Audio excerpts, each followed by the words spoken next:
Hey, it's Tim, Pickup Truck Plus SUV Talk. And tonight we're talking about an issue that's near and dear to my friend Andy Linthal with Crankshaft Culture. Andy, I was thinking about this tonight, thinking about how I'm going to describe this issue. And to me, it's government overreach a little bit, government stupidity.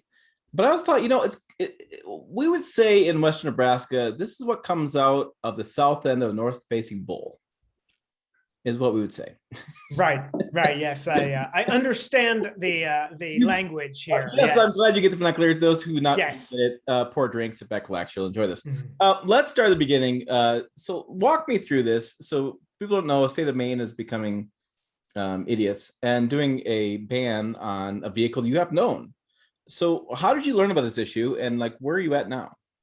Yeah, so I'm a admin on the Mitsubishi Delica Owners Club USA page on Facebook. We've got somewhere in the neighborhood of 3,000 plus people. It might be over 4,000 now, but somebody from the state of Maine had posted a letter that the state had sent them saying that the registration on their van, Mitsubishi Delica is a van, often four-wheel drive van, imported from Japan, right-hand drive typically.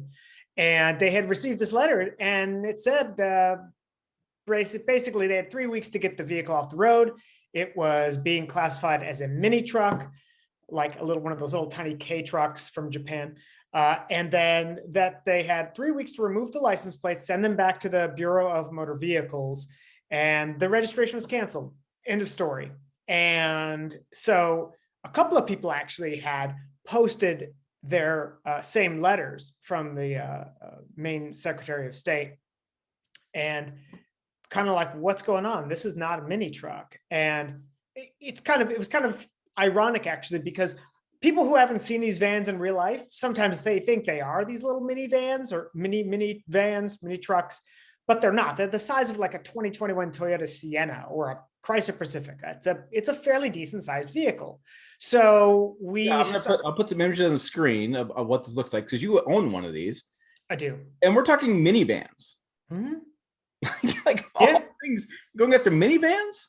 And a very small, I mean, I have no idea how many of them there are in the state of Maine. I can't imagine there are more than 20, but it's a bigger issue than 20, perhaps 20 minivans. Sure, yeah. Like, okay, so I had to figure out like what's going on here. So I talked to some of these owners, and I thought there needs to be some research done on this. There needs to be, like, they clearly don't know what a mini truck is. That must be the problem, right?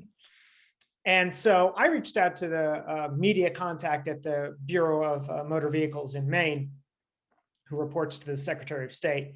And I said, hey, I'm writing an article about this, and I'd like to understand what's going on.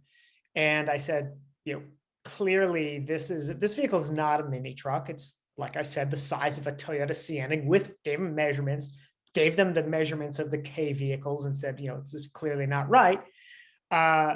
What's going on? And I got a reply in a couple of days, which I was kind of surprised about, but I got a reply, and it stated that went into this whole definition of what a mini truck is and why the state of Maine doesn't register mini trucks for road use. And Maine is not alone in their prohibition of mini truck registration. Oregon doesn't register them for street use either. Washington State, our neighbors to the north, they do. But okay, like again, the mini truck thing has always been sort of like they might or they might not. Sort of like side-by-sides can be registered in certain places and they can't in others.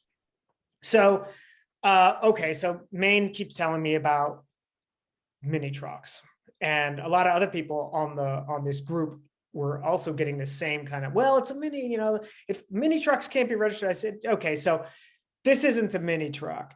So then I went on and asked if they were working with any safety organizations or lobbies, and they said that they do follow the NHTSA, National Highway Safety Transportation Administration, as well as the American Motor Vehicle Operators or Administrators Association. And they follow the guidelines for registering K vehicles.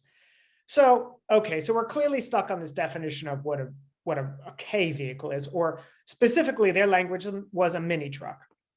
And so I replied to them and said, okay, so, but this van, you didn't answer the question about, does this vehicle fall under the mini truck classification? And they said, they replied saying, well, under this statute and this line of the statute, it actually has less to do with the fact that it's a mini truck. They actually apologize for lumping it in with mini trucks, but they said because the vehicle doesn't meet federal motor vehicle safety standards, FMVSS, and EPA guidelines, that it's considered an off-road vehicle and the state doesn't register off-road vehicles. Now, the slippery slope on this is the federal law or the federal rule on importing vehicles is if there's a vehicle that's 25 years or older, like our Delica or all these other people's Delicas, if it's older than 25 years, it can be brought into the United States, imported into the United States, regardless of whether it meets federal motor vehicle safety standards or EPA certification. Now, this is where it starts to get a little convoluted because that's a federal rule and states are the ones that are doing the registrations. So in theory, and I'm no lawyer, nor do I play one on TV, but I will say that I believe if the state of Maine or any other state decided they didn't want to have, cars that were blue on the road, they could do that just because it's a states' rights thing that they have that ability. But it seems awful strange that just the Delica and mini trucks are being targeted. So my final question to the Secretary of State was, does this mean everybody in the state of Maine who doesn't have one of these federal motor vehicle safety standard and EPA tags on the door, which comes from the manufacturer, if they don't have that sticker, are their registrations going to be canceled as well? And they said if they find vehicles that aren't in compliance with this, they could get a letter.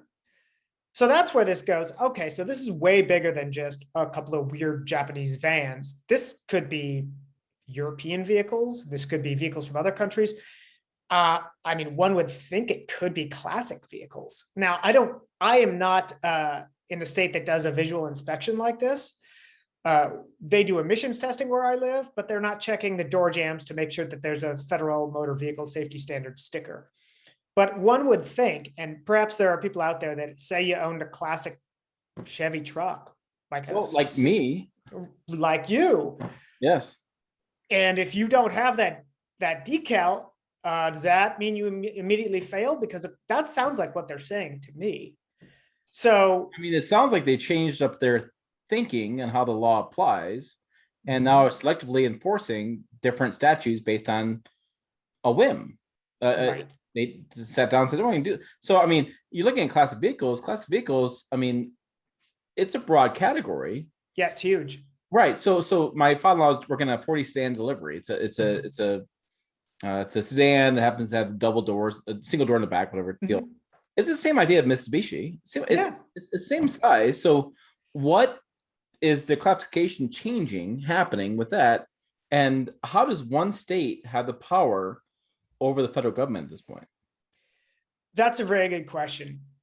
So I don't know. Again, no lawyer here. But again, there is a states' rights issue here, I believe, where the state does have the ability to create its rules for vehicle registration. So from what it sounds like, the logic to me sounds like in the state of Maine, if your vehicle isn't equipped with this decal, then it's an off-road vehicle. And if it's an off-road vehicle, they don't register it. So I don't care if you've got a 57 Chevy Bel Air. If it doesn't have that sticker, it sounds like it is an off-road vehicle. Now, of course, that would go for something like a side-by-side, but apparently would also go for, say, like a vintage Rolls Royce that was brought over, or any other kind of vehicle, a vintage Volkswagen, anything. So I don't know how this works. Now, I said earlier, the state probably has the right to say no blue cars allowed, right? Now, they may have the right to say that, but they may open themselves up to lawsuits and stuff. And I'm not going down that route personally. I'm just kind of reporting on what I've found here. But it's certainly precarious for anybody that is into vehicles that might have been imported under this 25-year law, or potentially classic vehicles that may not have this. Now, I understand that, oh, sure, right. If this is done in the name of safety, well, your 82 Chevy short wide, well, that's grandfathered in because it was federalized. It was crash tested. It's been through the litany of EPA testing and such. But if this is really being done in the name of safety, I mean, shouldn't everything without airbags and that meets current qualifications be pulled? And I mean, motorcycles, they're not exactly what I'd call safe. So at what point does this stop? And at what point, are other states going to go, yeah, we're going to do the same thing? So to me, it's a overarching potential problem for anybody that's into classic vehicles, imported vehicles, anything like that. If this sets a precedence, it could be a problem. Yeah, because one state happens and a lot of states follow along and they can do the same thing. And so we're talking safety, and you look at some videos on YouTube, there's a famous video of a 57 Bel Air crashing in a Toyota Camry. And I mean, everybody knows the video by now. You've seen it millions of views.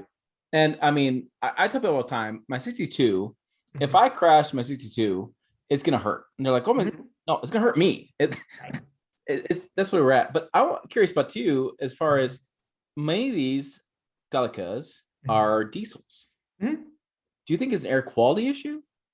Well, they do offer them in a variety of versions. So I don't know what the makeup is in the United States, but the older versions, which were called a Star Wagon, they were made from the mid 80s up until about, well, they actually still make them in certain portions, but we'll say up to the mid 90s. Those were available with either a gas or a diesel engine. The ironic part about this is Mitsubishi sold these vehicles in the United States in gas versions of it, two-wheel drive only. So you weren't getting the four-wheel drive, and they had a larger front bumper to meet 5-mile-an-hour crash safety stuff. But it's the same vehicle. That has a catalytic converter, all that stuff. They also sold the space gear versions, which are 94 plus, with the gasoline V6, a 3-liter V6, very similar to the engine that was sold in the Mitsubishi Montero here in the United States. So, okay, I understand they haven't been crash tested, and technically then they wouldn't be federalized, et cetera, et cetera.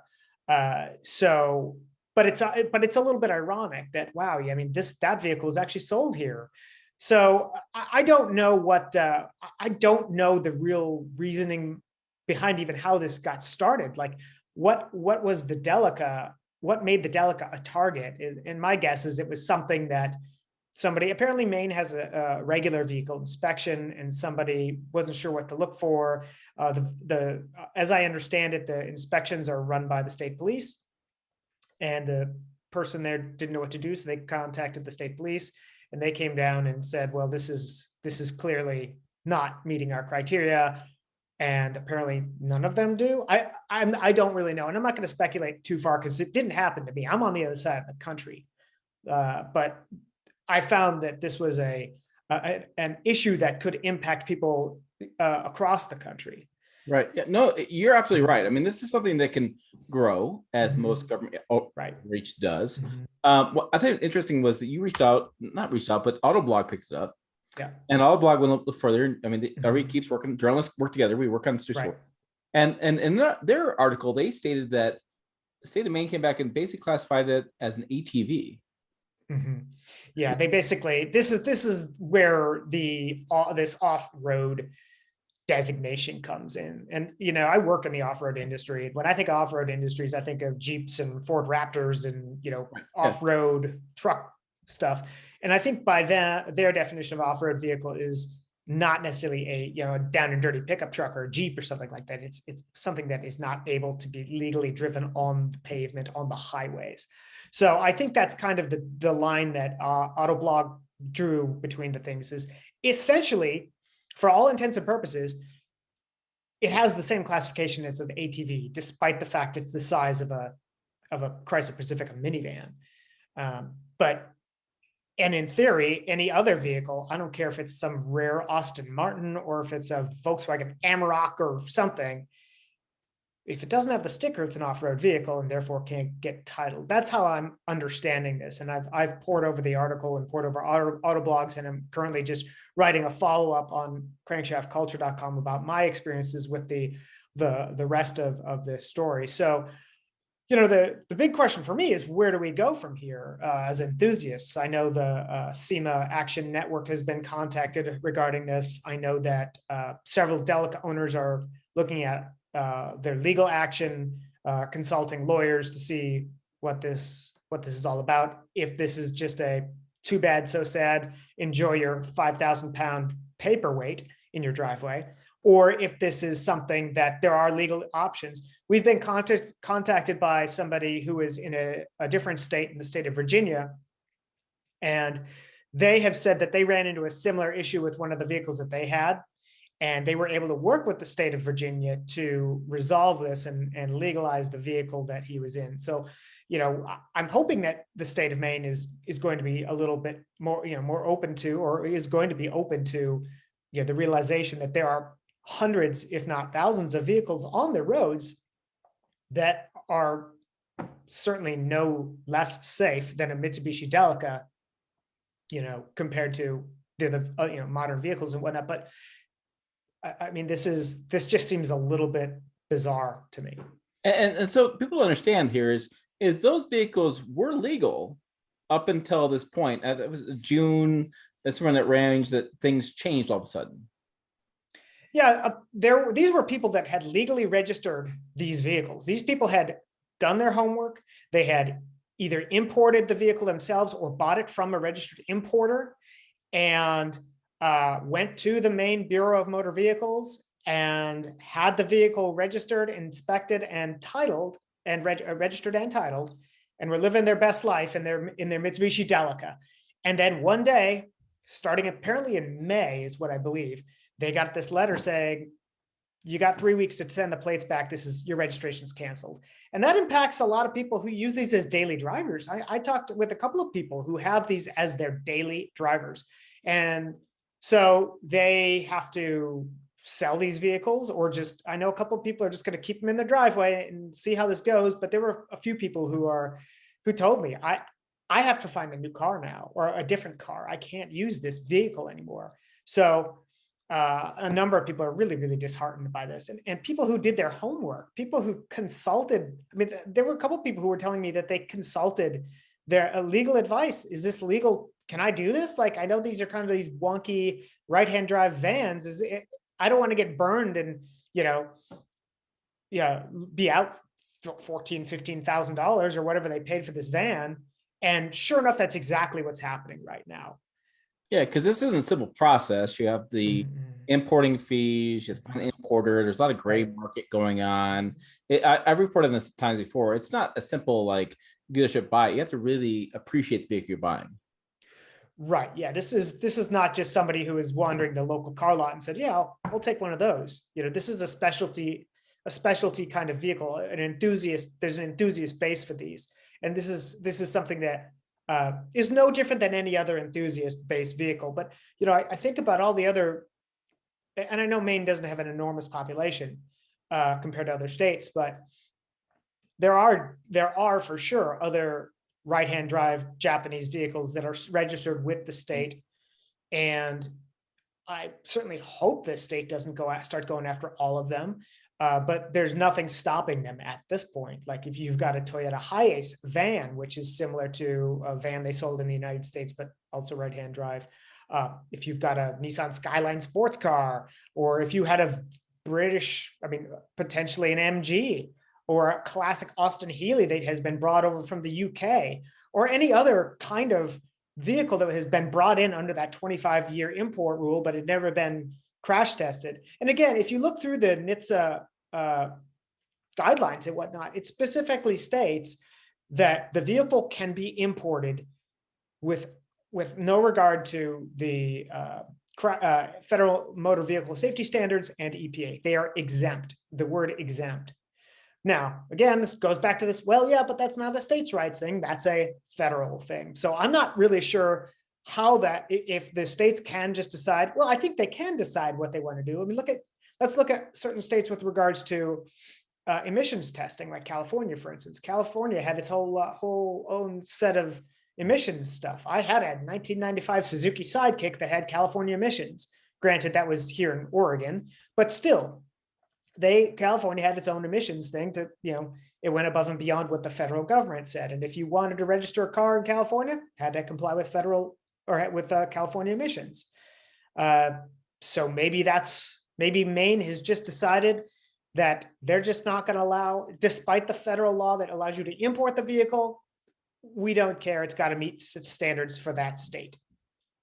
It's really an interesting story because I know SEMA's working on like kit car companies. There's a whole legislation for that. Right. When you're trying to get more variety out there, enthusiasts have the vehicles they want instead of being force fed whatever the manufacturers require them to have, because that's what's allowed these days. And so I think it's a really interesting story. And I thank you for bringing it up. I think you put a spotlight on it. I hope this video helps others put a spotlight on it. We can get some resolution here and saying, either knock it off Maine, or let's get maybe more, God forbid, one more federal law that maybe clarify things a little bit more to allow enthusiasts to have the vehicles they want. I hope that it does bring this to light a little bit more, and I appreciate you having me on.